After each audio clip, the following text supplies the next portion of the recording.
வணக்கம். இன்னைக்கு நம்ம சண்டே ஸ்பெஷலான மட்டன் குழம்பு தான் ரொம்ப ருசியா எப்படி செய்யறதுன்னு பார்க்க போறோம். வாங்க வீடியோக்குள்ள போகலாம். ஃபர்ஸ்ட் மட்டன் குழம்பு செய்யறதுக்கு நான் 1 கிலோ மட்டன் வாங்கியிருக்கேன். நல்லா எலும்பும் கறியுமா தான் வாங்கியிருக்கேன். இப்போ இதை குக்கருக்கு மாற்றி ஒரு 5 விசில் விட்டு வேக வச்சு எடுத்துக்குவோம்.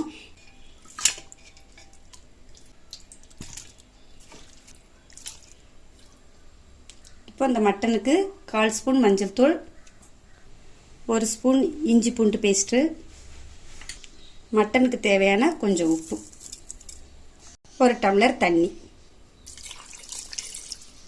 இப்போ இது எல்லாத்தையும் நல்லா மிக்ஸ் பண்ணிக்குவோம். இப்போ இதை வேக வச்சு எடுத்துக்குவோம். இப்போ இந்த குழம்புக்கு தேவையான மசாலா எடுத்துக்கலாம். 8 ஸ்பூன் முழு மல்லி, 10 முழு வத்தல், 1 ஸ்பூன் சீரகம், 1 ஸ்பூன் சோம்பு, 1 ஸ்பூன் கசகசா, 1/2 ஸ்பூன் மிளகு, 1 அன்னாச்சி பூ, 4 கிராம்பு, 4 ஏலக்காய், கொஞ்சம் கல்பாசி, 2 துண்டு பட்டை.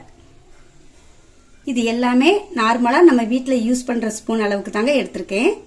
இது எல்லாத்தையும் இப்போ வறுத்து எடுத்துக்கலாங்க. இப்படி வறுத்து செய்யும் போது குழம்போட ருசி மனமும் அவ்வளோ அருமையாக இருக்குங்க. இது எங்கள் அம்மா சொல்லி தந்ததை அப்படியே நான் உங்களுக்கு சொல்லி கொடுத்தேன். கொஞ்சம் எண்ணெய் சேர்த்துக்கலாம். இது கூடவே நம்ம எடுத்து வச்ச எல்லா பொருளையும் சேர்த்து வறுத்துக்குவோம்.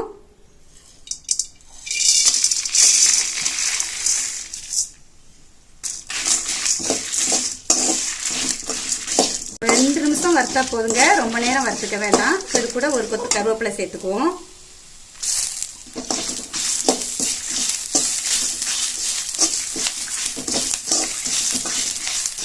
இது கூட ஒரு கைப்பிடி தேங்காவை கட் பண்ணி வச்சிருக்கேன், இதையும் சேர்த்துக்குவோம்.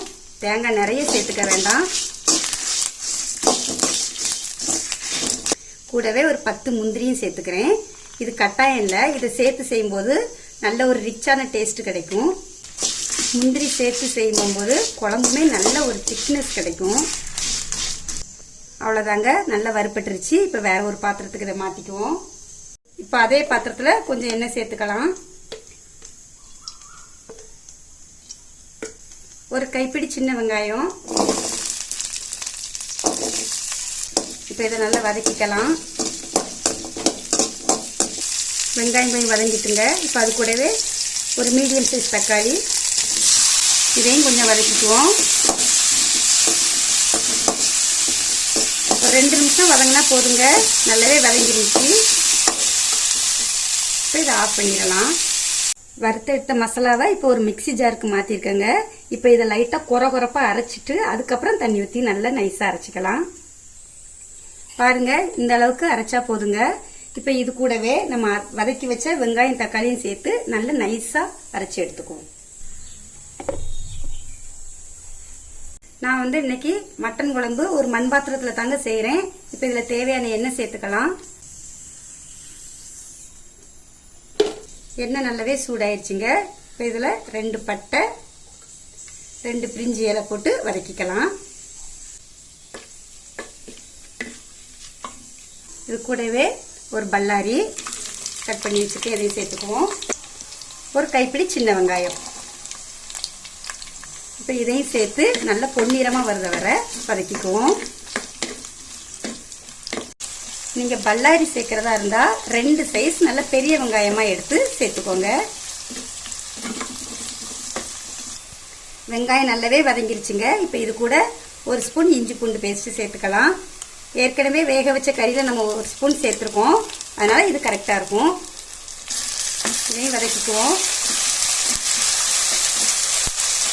இஞ்சி பூண்டு பச்சை வாசனை போகிற வரை வதக்கியாச்சுங்க.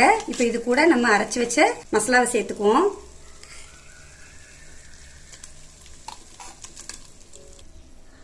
இப்போ இந்த மசாலா ஒரு 2 நிமிஷம் நல்லா வதங்கி வரட்டுங்க. மசாலா நல்லாவே வெந்து வந்திருக்குங்க. இப்போ இது கூட நம்ம வேக வச்ச மட்டனையும் சேர்த்துக்கலாம். பாருங்க, மட்டன் எவ்வளோ அழகாக வெந்து வந்திருக்குன்னு. எனக்கு 5 விசில் கரெக்டாக இருக்குது.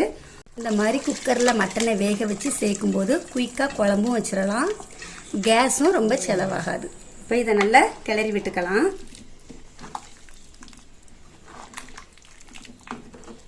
இப்போ இந்த மட்டன் குழம்புக்கு தேவையான தண்ணி இந்த டைம் சேர்த்துக்கோங்க. மிக்ஸி ஜாரில் மசாலா இருந்ததுனால அது கூடவே நான் கொஞ்சம் தண்ணி சேர்த்து இது கூட சேர்த்துக்கிறேன். இப்போ இந்த குழம்புக்கு தேவையான உப்பு சேர்த்துக்கலாம். ஏற்கனவே மட்டன் வேக வைக்கும்போது நம்ம போட்டிருக்கோம், அதனால பார்த்து சேர்த்துக்கோங்க.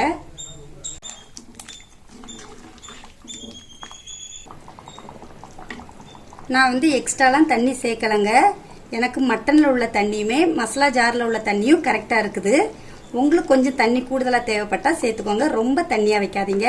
இது குழம்பு பதமாக வச்சு சாப்பிட்டா நல்ல டேஸ்டாக இருக்கும். பாருங்க, குழம்பு நல்ல ஒரு கொதி வந்திருக்குங்க. இந்த டைம் வாசனைக்காக ஒரு 2 மிளகாய் சேர்த்துக்குவோம். இந்த டைம்ல நீங்க உப்பு காரம்லாம் நல்லா கரெக்டா இருக்கான்னு ஒரு டைம் செக் பண்ணிக்கோங்க. அவ்வளவுதாங்க, ருசியான மட்டன் குழம்பு சூப்பரா ரெடி ஆயிடுச்சு. வீடே குழம்பு மணந்தாங்க, அவ்வளோ மனம் மணக்குது. கடைசியா இப்போ இது கூட மல்லித்தலை போட்டு இறக்கிக்கலாம்.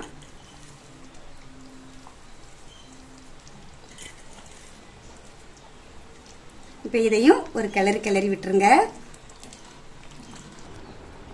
இந்த குழம்பு சாதம், இட்லி, இடியாப்பத்துக்கெல்லாம் சாப்பிட அவ்வளோ அருமையாக இருக்குங்க. நீங்களும் இது உங்கள் வீட்டில் செஞ்சு பார்த்துட்டு எப்படி இருக்குன்னு கமெண்டில் சொல்லுங்கள். இந்த வீடியோ பிடிச்சிருந்தா நம்ம சேனலுக்கு மறக்காமல் சப்ஸ்கிரைப் பண்ணுங்கள். நன்றி.